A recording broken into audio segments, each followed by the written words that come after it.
ibyiza bihebuje dawe tubyinjiranye mu murwa wawe ahaganje amahoro tuje kugusanganiza uru rusange rw'amajwi mu ndirimbo tukubyinira tuje kugushengerera no kugukuza kugusenga no kugusingiza. Izina ry'Imana Data na Mwana na Roho Mutagatifu. Amina. Shalom. Kristo Yesu akuzwe. Turi kuwa gatatu w'ivu kuri itariki ya 5 kwezi kwa gatatu 2025.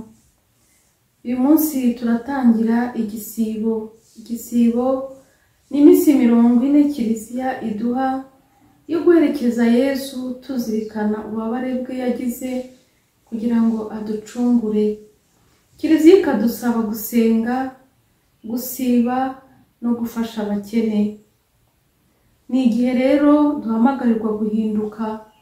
Uyu munsi abakristo barasigwa ivu. Iyo umusaseridoti agusiga ivu ashobora kuvuga ati uri igitaka kandi uzagisubiramo, cyangwa se ati hinduka wemere inkuru nziza. Ayo magambo yombi atwereka ko umuntu adakwiye kwikuza, ahubwo akwiye guca bugufi akagarukira Imana, cyane cyane ko ntacyo ari cyo. Icyo turi cyose tugikesha Imana, iyo idahari tuba turi ubusa. Bavandimwe, iki gisibo ni amahirwe Imana iduhaye kugira ngo tugendane na Yesu kandi twisubiyeho. Turazirikana abatagatifu Fokasi, Oliva, Yohani, Yosefu w'umusaraba. Abizihiza abazina babo mbifurije umunsi mwiza. Kuwa gatatu rero w'ivu abakristo bose bategetswe gusiba, usibye abarwayi, abana, abagore batwite n'abakuze. Abandi twese duhamagariwe gusiba, kandi nta n'ibintu byo kwishimisha twemerewe uyu munsi. Tubyiteho. Isomo rya mbere turarisanga mu gitabo cy'umuhanuzi Yoweli, umutwe wa 2, umurongo wa 12 kugeza kuri 18. Na n'ubu kandi uwo n'uhoraho bivuze, nimungarukire n'umutima wanyu wose, mwigomwe mu byo kurya, murire kandi muganye, nimushishimure imitima yanyu aho gushishimura ibyo mwambaye, maze mugarukire uhoraho Imana yanyu, kuko agwa neza akanagira impuhwe, atinda kurakara akaba n'indahemuka, kandi ntakunda guteza ibyago. Hari uwabimenya se? Ahari wenda ntiyazisubiraho, ahari wenda icyago ntiyagisimbuza umugisha, akongera gushimishwa n'amaturo n'ibitambo mwatura uhoraho Imana yanyu. Nimuvugirize ihembe Siyoni, mutangaze hose igisibo gitagatifu, kandi mutumize bose mu iteraniro. Nimukoranye rubanda, muhamagaze ikoraniro ryose. Nimukoranye abasaza n'abato, ndetse n'abakiri ku ibere. Umukwe nasohoke mu nzu ye, umugeni nawe ave mu cyumba cye. Abaherezabitambo aribo bashinzwe imirimo y'uhoraho nibarire hagati y'umuryango w'ingoro n'udutambiro. Nibatakambe bagira bati, uhoraho babarira imbaga yawe, bikoze isoni umurage wawe ngo amahanga wuhindure urw'amenyo. Niki cyatuma mu mahanga bavuga ngo mbese Imana yabo ibahe?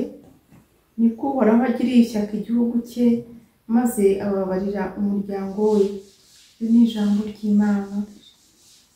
Umuhanuzi Yoweli ati, nimugarukire uhoraho n'umutima wanyu wose, nimushishimure imyambaro yanyu, nimusibe kurya. Bavandimwe, gusiba kurya ntacyo bimaze uramutse ubisibye ukabyibikira. Gusiba kurya bivuga kwigwa mu ifunguro nari kurya nkariha undi muntu utarifite kugira ngo yishime. Uyu munsi rero ifunguro ryawe uriho umukene, kuko nibwo buryo bwiza bwo gusiba. Naho gusiba amangazini yawe ukayafunga ukabika ibyo wari kurya ukazabirya umunsi ukurikiyeho, ibyo si ugusiba. Ariko kandi mbere na mbere turebe imitima yacu. Imana yishimira imitima yacu kurusha ibindi byose. Gusiba bijyana no gusenga, kandi gusenga tudafite uburyarya. Turazirikana Zaburi ya 50. Nyagasani turememo umutima usukuye, maze utuvugururemo ibitekerezo biboneye. Nyagasani adusukure umutima wacu se n'uwe. Isomo rya kabiri turisanga mu ibaruwa ya kabiri Mutagatifu Pawulo umwandikiye Abanyakorinti, umutwe wa 5, umurongo wa 20 kugeza kuri 21, n'umutwe wa 6, umurongo wa 1 kugeza ku wa 2. Bavandimwe, ubu rero duhagarariye Kristo, nk'aho Imana ubwayo yabashishikarije muri twe. Ngaho rero turabinginze mu izina rya Kristo, nimureke Imana ibigarurire. Utigeze arangwaho cyaha, Imana yamugize impongano y'ibyaha, kugira ngo muri we duhinduke abatunganiye Imana. Ubwo turi abafasha b'Imana, turabashishikariza kudapfusha ubusa ubuntu bwayo, kuko ubwayo yivugiye iti, mu gihe gikwiye numvise isengesho ryawe, no ku munsi w'uburokorwe naragutabaye. Ngiki rero kuko igihe gikwiye, nguyu koko umunsi w'uburokorwe. Iyo ni ijambo ry'Imana. Pawulo mutagatifu ati, mwibuke ko duhagarariye Kristo. Niba umuhagarariye rero, muhagararire neza, ntumusebye, kuko Imana niyo yaduhaye kuba abana bayo. Niyo mpamvu Pawulo atwinginga ati, nimureke Imana ibigarurire. Ese iyo umuntu akubonye, iyo umuntu akurebye, iyo umuntu ahuye nawe, yavuga ati mpuye na Kristo cyangwa ati mpuye na shitani? Bavandi, hari abantu bajya bambwira ati, mase uyu munsi nahuye na shitani. Ntabwo ari shitani yayindi tuzi, ni shitani yaje mu muntu, ni umuntu waje yigize shitani.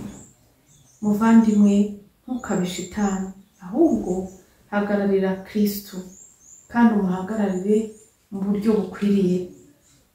Ivanjiri ntagatifu yo turisanga kwa Matayo, umutwe wa 6, umurongo wa 1 kugeza ku wa 6, n'umurongo wa 16 kugeza ku 18.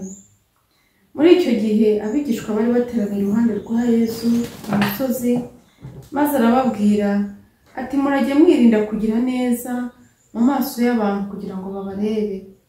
Mwaba mwivukije ingororano yo kwa So wo mu ijuru. Igihe rero utanga imfashanyo, ntukavugishe ihembe imbere yawe, nk'uko indyarya zibigira mu masengero no mu mayira, kugira ngo baratwe n'abantu. Ndababwira ukuri, abashyikiriye ingororano yabo. Naho wowe nutanga imfashanyo, ikiganza cyawe cy'ibumoso ntikikamenye iki cy'iburyo gikora, bityo imfashanyo yawe iyigirirwa mu ibanga, maze se umenye ibyihishe azakwiture. Igihe musenga ntimukagenze nk'indyarya zikunda gusenga zihagaze mu masengero no mu mayira abiri, ngo zibonwe n'abantu. Ndababwira ukuri, babashyikira ingororano yabo. Naho wowe nushaka gusenga, ujye winjira mu nzu yawe ukinge, maze usenge So uri ahatagaragara, maze se umenye ibyihishe azabikwiture. Igihe musiba kurya, ntimukijime mu maso nk'uko indyarya zibigira, zikambya agahanga kugira ngo babone ko zisiba. Ndababwira ukuri, ziba zashyikiriye ingororano yazo. Wowe rero nusiba kurya, ujye wisiga mu mutwe, wiyuhagiye mu maso, kugira ngo utamenyesha abantu ko usiba, ahubwo bimenywe na So uri ahatagaragara, maze So umenye ibyihishe azakwiture. Iyo ni Ivanjiri ntagatifu. Ivanjiri rero iradushishikariza bavandimwe gukora byose tubikoreye Nyagasani. Niba hari icyo wigomwe, kigomwe kubera Imana. Niba usenga, senga mu bwiherero, uri ahantu wenyine. Ibyo bivuze iki? Si ukuvuga kujya kwihisha nujya gusenga, ariko ntabwo uzavuza ihembe cyangwa nuvayo wandikira abantu bose ushyire kuri status yawe mvuye gusenga. ejo nagiye mu ruhango, ejo nakoze iki, ejo narabwiriwe kugira ngo nsenge. Iyo dukoze bene ibyo tubona igihembo cy'iyi si, icy'ijuru tukakibura. Ane duhamagarira gukora byose mu ibanga, kuko tuzi ko iyo Mana ibona byose kandi ikabiduhembera. Ariko iyo tubikoreye abantu tugashaka ko badukomera amashyi, tugashaka ko badushima, birangiriraho. Ngaho rero twirebe, turebe uburyo dufasha abandi. Hari umuntu ufasha undi agahita akora itangazo, buriya kana kano ninjye umubeshejeho, atamfite ntacyo yageraho. Bavandimwe, ibyo ni uburyarya. Dusenge Imana, tuyubahe kandi twigomwe kugira ngo urukundo rugere kuri bose. Nyagasani akumurikire kandi umugisha we uguhoreho, urakabaho. Ku izina ry'Imana Data na Mwana na Roho Mutagatifu. Amen.